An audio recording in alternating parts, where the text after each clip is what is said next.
बड़ा सुंदर प्रसंग यहाँ आया। अज्ञान ध्वंत विध्वंस कोटि शूर समप्रभ सूताख्या ही कथासारम मम करुण रसायनम। सूत जी को कहा, आप हमारे गुरुदेव हैं, आपको ज्ञान बहुत है, आप हमारे अज्ञान को दूर कर सकते हैं। सूताख्या ही कथा सार, मुझे कथा नहीं सुननी है। तो बोले क्या सुनना है आपको? तो सौनकादिक ऋषियों ने कहा कि मुझे वेद नहीं सुनना, मुझे शास्त्र नहीं सुनना, मुझे ग्रंथ नहीं सुनना, मुझे कथा नहीं सुननी। तो क्या सुनना है? बोले मुझे कथा का सार सुनना है। कथा नहीं सुननी, सार सुनना है। सागर को गागर में भरना बहुत बड़ी बात है, पर संत तो ऐसा ही करते हैं। इसलिए मम करुण रसायनम, मेरे करुण में, मेरे कानों में जो रसायन का काम करे। रसायन माने एक बूटी होती है, एक चूर्ण होता है, कोई भी चूर्ण होता है तो उसके ऊपर लिखा होता है कायम चूर्ण, लवण, भास्कर चूर्ण, फला फला चूर्ण, तो वो रसायन है। उसको खाने से इससे पेट दर्द बंद होता है, इससे फला बीमारी दूर होती है। इसी प्रकार से जो ठाकुर जी का नाम है, जो रस है, जो रूप है, जो उनकी लीला है, वो एक रसायन है।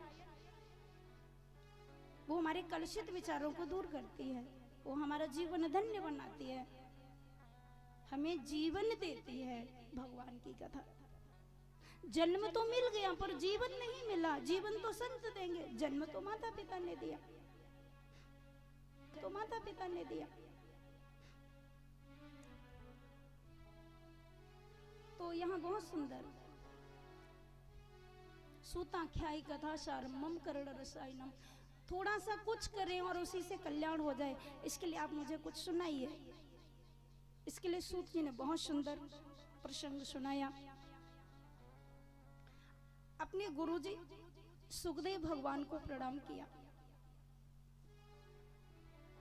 और कहने लगे, ऋषियों तुमने बहुत अच्छा प्रश्न किया है। जिससे हमारे गुरुदेव सुखदेव जी महाराज परीक्षित को यह कथा सुना रहे थे, तो उस समय स्वर्ग लोक से सभी देवता इकट्ठे होकर आ गए। और जैसे ही सुखदेव जी परीक्षित को कथा सुना रहे थे, तो देवताओं ने सुखदेव जी को कहा कि भगवान ये कथा आप हमें सुना दीजिए, और परीक्षित को मरने का डर है, तो अमृत का कलश लेकर हम आए हैं, ये अमृत आप परीक्षित को पिला दीजिए, तो परीक्षित मरेगा नहीं, अमर हो जाएगा। सुखदेव जी ने कहा कि देखो, अरे देवताओं तुम बड़े स्वार्थी हो, यदि तुम कथा सुनने की भावना लेकर आते तो हम तुम्हें कथा निश्चित सुना देते, परंतु तुम तो व्यापार करने आए हो। तुम कहते हो कि अमृत के बदले हमें कथा सुना दो, तो कहाँ अमृत, कहाँ भगवान की कथा। क्व सुधा क्व कथा लोके को काचे को मणिर महान ब्रह्म रातो विचारी वम तदा देवंजहाशः। कहाँ तो भगवान की कथा मणि के समान, और कहाँ ये अमृत कांच के टुकड़े के समान। और देखो, अमृत को पीने से तो व्यक्ति अमर हो सकता है, परंतु भगवान की कथा को सुनने से तो पुनरपि जन्मम पुनरपि मरणम पुनरपि जननी जठरे शयनम, आवागमन का चक्कर ही खत्म हो जाता है, सदा के लिए मुक्त हो जाता है। इसलिए इस अमृत के बदले हम तुम्हें कथा नहीं सुना सकते।